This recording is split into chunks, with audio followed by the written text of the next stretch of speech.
Hey guys, what's good? It's your boy Dylan Paul here for another episode of Foreign Affairs. Unfortunately, due to the coronavirus, me and my business partner Zico got separated in the process, and as a result, I will be filming the next 3 episodes of our series.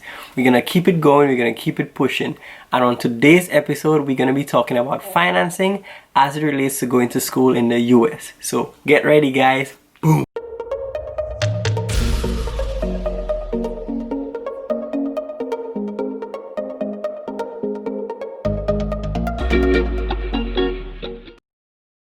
So guys, we understand the fact that the total cost associated with studying in the US can be considered to be extremely daunting, but we do not want this to deter you from applying.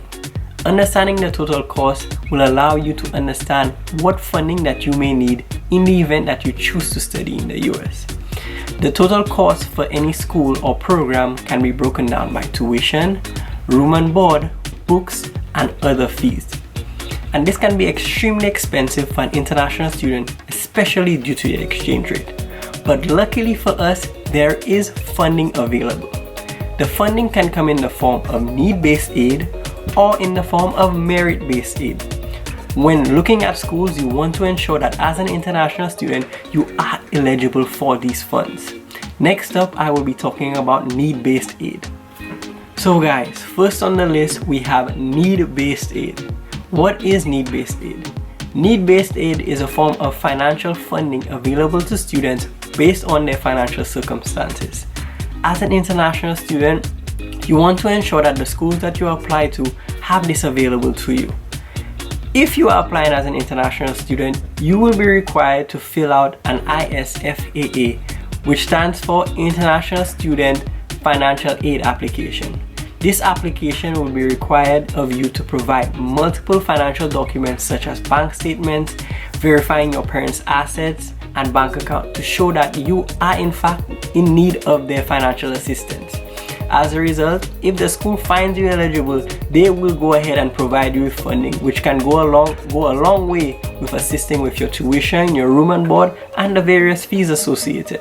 Next up, we have merit-based. So merit-based aid, like the name says, is aid available to students based on merit. It is based on a student's academic abilities or extracurricular activities. The school will consider a student's G.P.A, academic records, as well as, most importantly, their SAT score. The SAT score goes a long way in determining how much merit-based aid a student will receive. An international student must ensure or should ensure that the school that they are applying to has merit-based aid available for them. Usually, merit-based aid is automatic. It is simply gauged based on your regular application, and there will be no additional application required if you want merit-based aid.